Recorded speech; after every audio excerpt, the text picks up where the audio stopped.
Hello, everyone, and welcome to the High School Sports Zone. I'm Todd Freed. Coming up on this week's show, it's the countdown to kickoff as we travel across the greater Houston area to preview the football season. Now, here in the HCC TV studios, we'll also have in-depth studio analysis throughout the show from our colleagues at the Houston Chronicle and also Vite Magazine. But let's kick it off with a preview of the defending 5A Division I state champion, Pearland Oilers.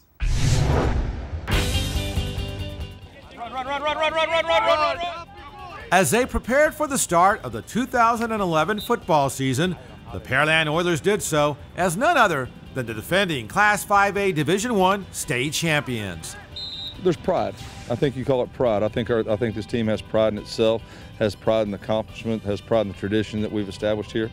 You know, these guys feel like that, you know, they've got something on their back, something to uphold to the past players. And so they're excited. But where there is immense pride, there is also great caution. As the Oilers are well aware, this is the dawning of a whole new season. Obviously, we take pride and honor in being called the defending state champions, but we're trying to get that out of our system. We know that we have nothing, as far as this team, it has nothing to do with last year's team. It's a whole new team. And, you know, last Monday we started on the 2011 season, and all we can worry about is ourselves. To come even close to last season's amazing accomplishments, the Oilers will have some major holes to fill, especially on offense, with a trio of Division I signees having moved on to the next level. We lose the quarterback, we lose the running back, we lose the wide receiver, all three of those D1 players. You know, we lose a secondary player in Miles Knipes, you know. But they're players that I don't think you replace. You put new guys in there, and hopefully they develop into their own characters, and and have characteristics and qualities that's hopefully a little bit that those guys had. But what the Oilers lose on offense, they make up for with the return of several key defensive starters, including one of the region's top linebackers in Kendall Ehrlich. The prospects for another magical season begin in earnest when the Oilers open the season against the Madison Marlins. And for more on the Oilers and the District 24 5A race, let's welcome in Houston Chronicle High School Sports Editor Jenny Dial and Vite Magazine Editor Matt Malatesta. Lots of editors here. Yes. Jenny's a big shot now, Matt. She's not talking to us anymore. She is definitely big It's good to see you guys again. Are you excited about the 2011 football season? What do you think, Jenny? I am excited. I'm ready. You ready, Matt? I'm ready. I am tired. I think we're going to have a major cool front the first week. It's going to be like 50 degrees. We're going to have a great first week. All right, well, let's hope you're right. One team that was red hot last year, as we saw, Pearland. Can they come close to duplicating that success? They lost some great players, didn't they? This is a different Pearland team. Can they do it again? Sure, anybody can do it again, but it's a completely different identity. You look at that team last year, it was offense, and I think that we all talked at the beginning of last year about how their defense was going to be a problem, and that's why none of us really picked them to go to state. This year, you've got 8 returners on defense, and that's going to be the unit that carries this team. All right, Matt, what about this district? There's some great teams out to the south.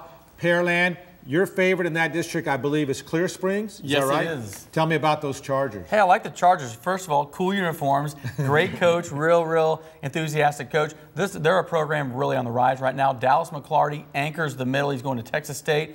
Unbelievable defensive end, but a little bit undersized. Marcus Johnson, who's the receiver, is going to be great on offense. And they have a really, fast-paced offense. I think they keep people off balance. I also like Kendall Ehrlich heading to Baylor for Pearland. Pearland, you're right. Pearland they were so senior-heavy last year. I mean, you look at some of these players.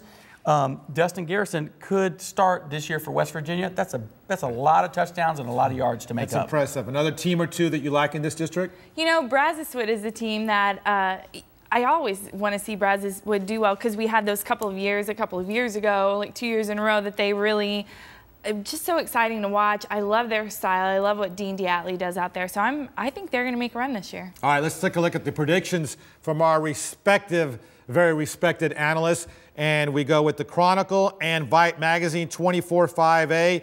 24-5A, Clear Springs, Pearland, Clear Lake, and Brazoswood is what Vite is predicting. And the Chronicle, going with Pearland to win it, followed by Clear Springs, Brazos Wood, and kind of a battle between Clear Creek and Dickinson. You couldn't make up your mind. Sometimes I can't. You know, that's a problem you've had lately. All right, you guys stay right there, and we'll talk more about a lot more districts. All right, from one big powerhouse to another, where the North Shore Mustangs once again figure to be one of the region's top teams. The Mustangs made another deep run in the 5A Division I playoffs last season before losing a heartbreaker to the Katy Tigers. Offensively, the Mustangs will be big and talented up front with a trio of Division I prospects, while defensively, North Shore will be stout as usual with the return of their entire defensive front. And for the 4th consecutive season, North Shore faces Katy in a marquee season opener. It's exciting, and your players anticipate it all year long in the off season, and in the preseason, the fall camp, and then finally gets there on 0 week, and it's an exciting time. Great anticipation. Yeah, what a game that should be. What about North Shore and Katy in the season opener Friday night? What do you think? We were just talking about that, but before we got started here today, you know, those two teams are always going to bring a lot of fans. They're always going to, you know, be two of the top-ranked teams.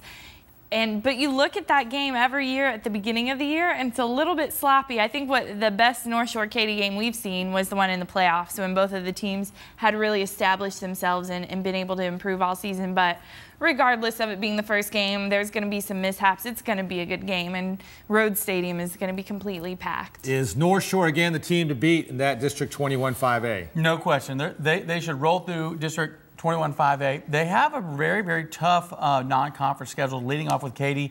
I think that they're going to not hit their stride until they get into district play. Katy has a great quarterback in Brooks Hack, right? North Shore is going to have a brand new quarterback. That's going to be the tail of the tape, and it has been the last couple of years. But I love North Shore winning that district, followed by Beaumont Westbrook. All right, let's take a look at the experts' predictions. And Jenny's got, and the Houston Chronicle, North Shore, followed by Port Arthur Memorial, LaPorte, and Beaumont Westbrook. We have the same 4 teams from Vite Magazine. North Shore, the overwhelming choice, the consensus, followed by Westbrook, Port Arthur Memorial, and those LaPorte Bulldogs. How about them dogs? A sleeper in that district? I like LaPorte as a sleeper because, you know, they're very athletic. They did lose a lot on offense, but I think, you know, they got a couple guys that play both ways on their team. Keith Whitley being one of them. I think this guy's going to have a breakout season. All right, stay right there. Lots more with Matt and Jenny. When we come back on the countdown to kickoff, the Golden Eagles of Klein Forest look to be soaring high with the return of their star quarterback. Plus, we'll check in on Elkins and Cinco Ranch as we continue to preview the upcoming season.